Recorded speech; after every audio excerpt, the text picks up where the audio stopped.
Assalamualaikum warahmatullahi wabarakatuh. Di sini nama saya Epi Hafiza. Saya akan membahas tentang komunikasi. Check it out. Pengertian komunikasi. Komunikasi sendiri berasal dari bahasa Inggris communication yang berarti sama.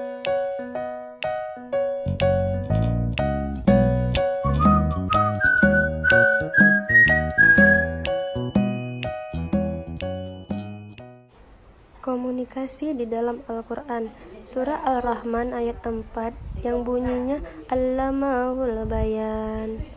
Allah mengajarkan manusia pandai berbicara.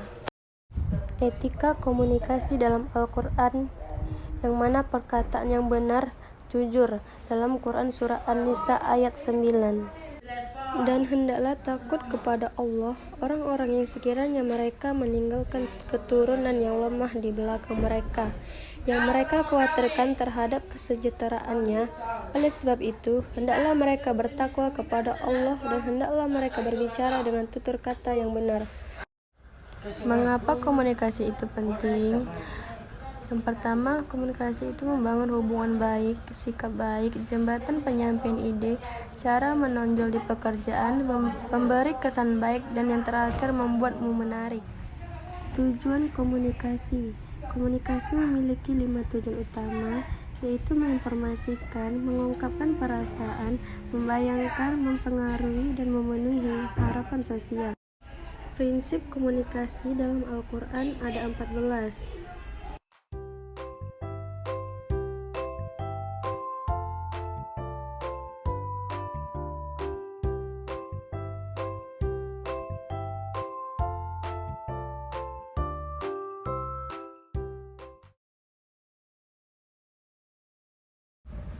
Definisi organisasi dalam pandangan Islam.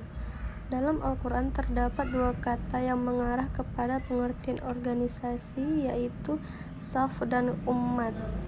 Kata saf ini identik dengan organisasi. Organisasi menurut analisis kata ini adalah suatu perkumpulan atau jamaah yang mempunyai sistem yang teratur dan tertib untuk mencapai tujuan bersama.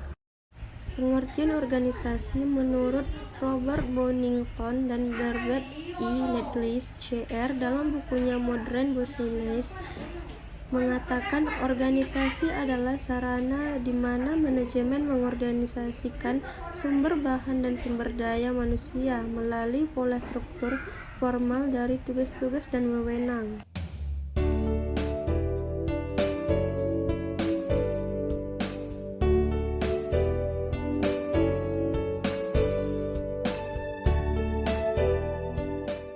Dalam konteks komunikasi dibagi menjadi 2 bagian. Yang pertama organisasi formal, yang contohnya yaitu perseorangan terbatas, sekolah, negara. Sedangkan organisasi non-formal contohnya itu arisan ibu-ibu sekampung, belajar bersama anak-anak SD, camping ke gunung, bersama teman rame-rame. Dimensi-dimensi komunikasi dalam kehidupan organisasi, yaitu komunikasi internal.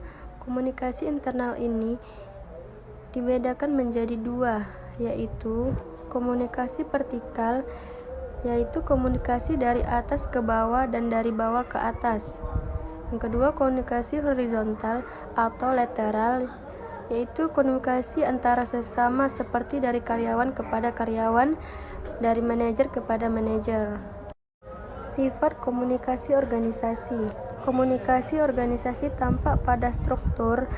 Komunikasi dalam organisasi berfungsi mencapai tujuan sistem organisasi. Komunikasi adalah organisasi itu sendiri. Komunikasi organisasi menjelaskan hubungan antar individu dalam organisasi. Komunikasi organisasi menggambarkan dinamika kelompok, dan komunikasi organisasi membangun ekstensi organisasi. Dan yang terakhir, gaya komunikasi kepemimpinan. Yang pertama, gaya controlling. Komunikasi yang terjalin satu arah yang berasal dari pemimpin ke pegawai. Yang kedua, gaya equalitarian. Komunikasi dilakukan terbuka. Yang ketiga, gaya struktural. Pemimpin Pemimpin memberikan informasi yang bertujuan untuk pemantapan perintah penugasan. Yang keempat, gaya dinamis. Komunikasi jenis ini bertujuan untuk merangsang pegawai untuk bekerja lebih cepat dengan hasil yang lebih baik. Dan yang kelima, gaya relinquishing.